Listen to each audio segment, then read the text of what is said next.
so precise they don't need to. There you go.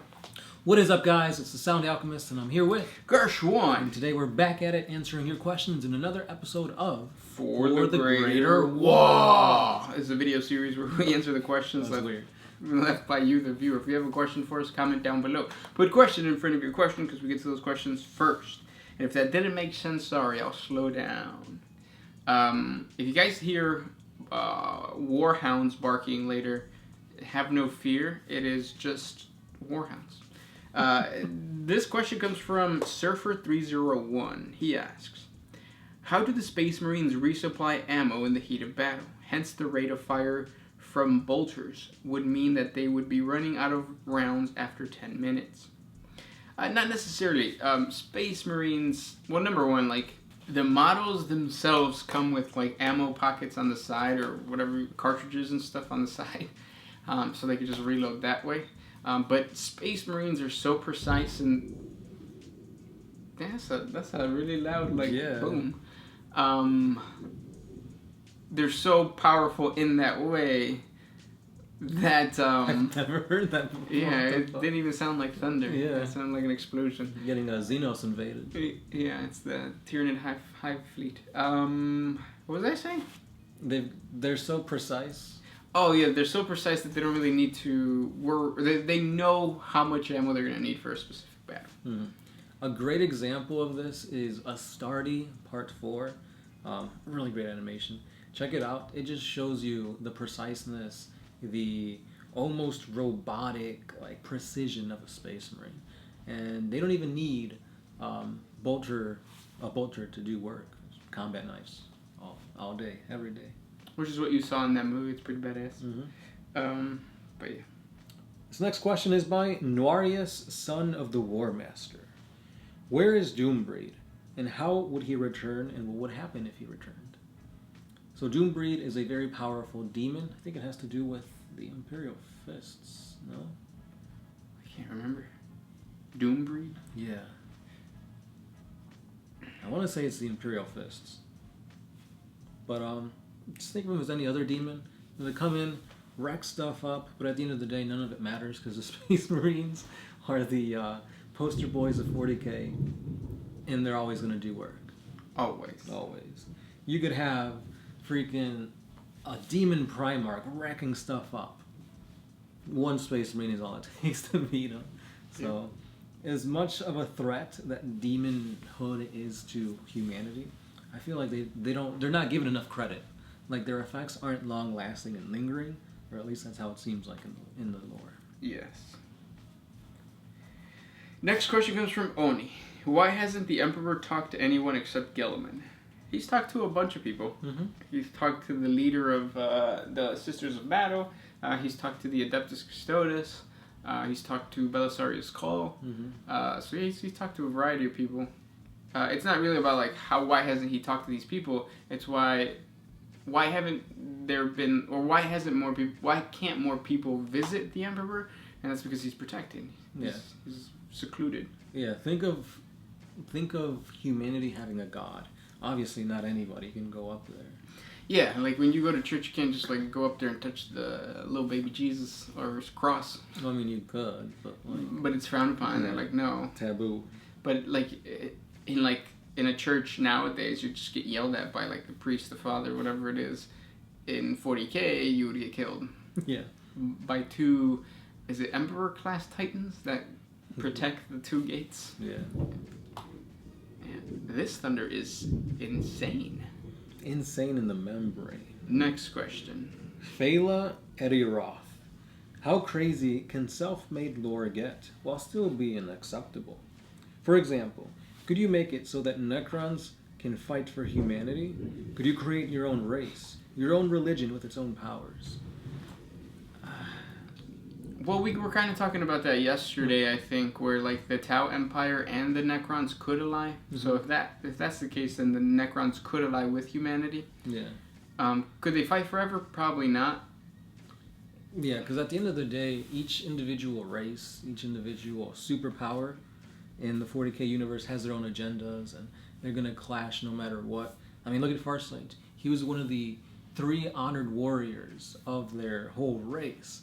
and he ended up defecting from the Empire.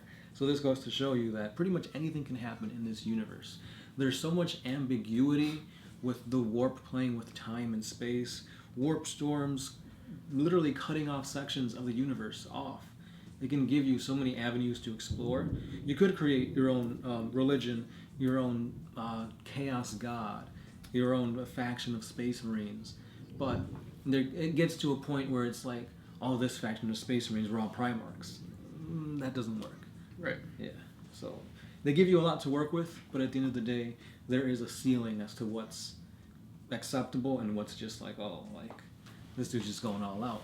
Yeah, and then if you're looking at the tabletop, it's kind of harder to build your own stats, just because you don't really know how Games Workshop builds the stats to begin with, but that doesn't mean it's not impossible. Yeah, the play testing and yeah, because you created the Celestial Suns based on like what Space Marines have, right, and then you've kind of tweaked it, and you've added like powers of the Catan, and like you in a way you've played or you've created an army that is unbound, but fits within your lore. Right. So you could do that, going as far as creating your own like race completely, and then just using the stats of the Tau, the Imperial Guard, or whatever. Mm-hmm. Yeah, because my basis was always with the Blood Angels. Rename their psychic powers to fit with the lore behind my Space Marine chapter. So I feel like if you just start saying, oh, I got a strength 10 gun that all my infantry can use. No. Yeah. If you are playing with a playgroup that is letting you play around with your own creation and playing Unbound with maybe the same rules as like Battleforge, don't be an ass and do that and give like your models more power than they're supposed to. Mm-hmm. But yeah. Yeah, because at the end of the day, if you're trying to do tournaments or anything like that, yeah, they won't allow that. Next question comes from Mercenary. If a person does an action to that could feed power to Chaos Gods. Okay, if a person does an action, I guess you're asking, so if a person does one action, can it feed 2 Chaos Gods? Does only one get it?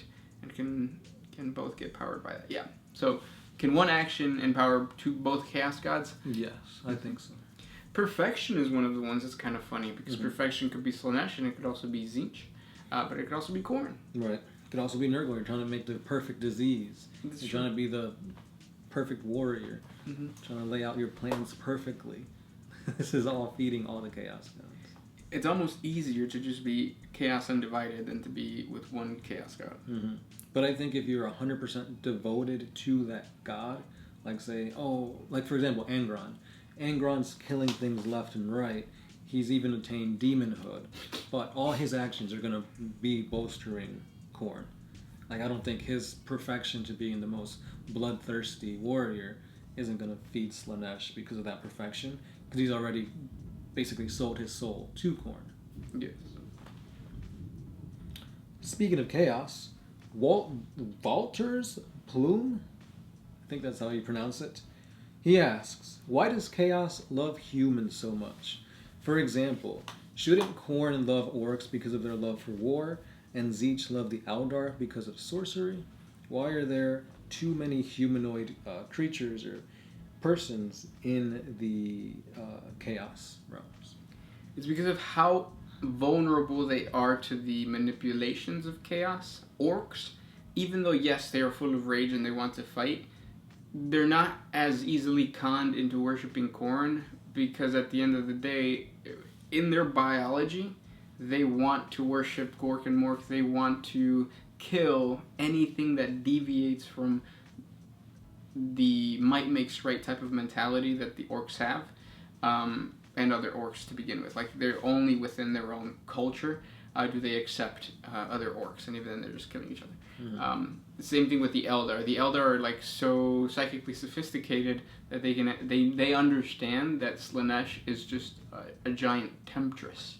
Is trying to tempt them into giving up their souls, whereas humanity is dumb, and they see the pursuit of perfection and the fall to chaos as a positive thing, whereas the other races do not. Mm-hmm. Kind of like that.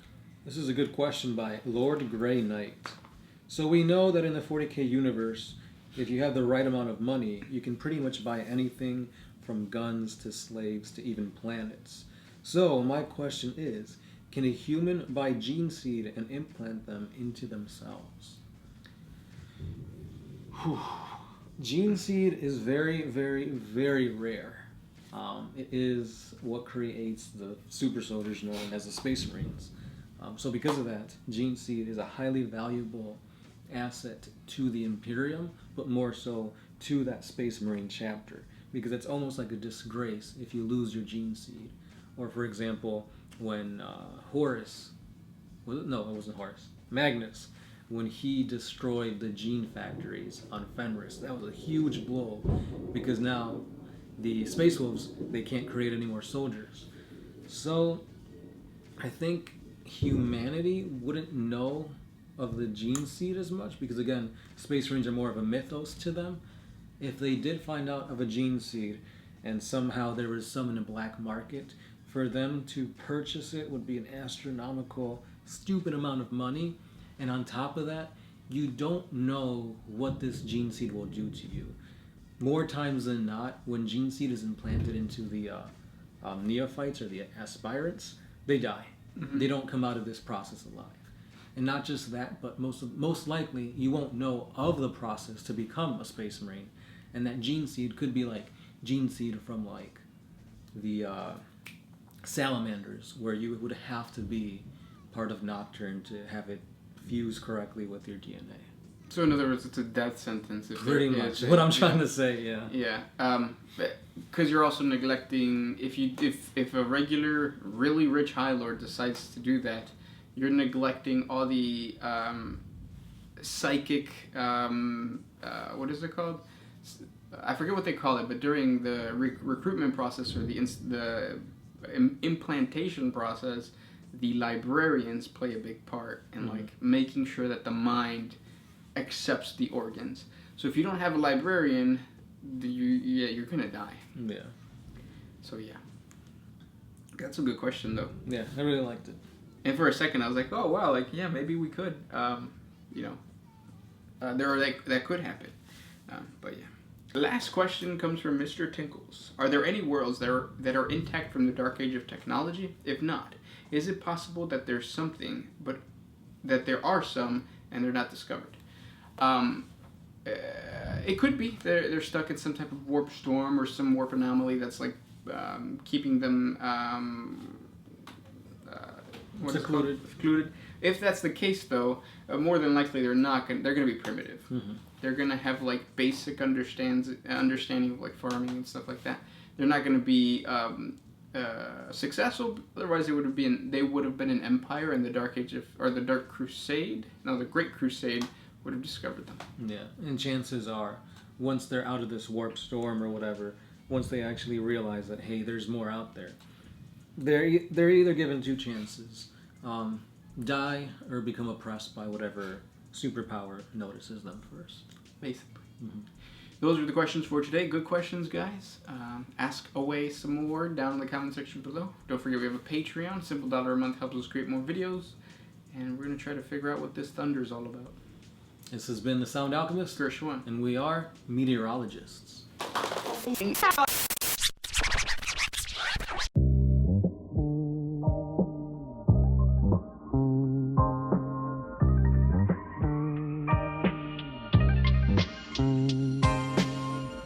Always used to put my freedom first.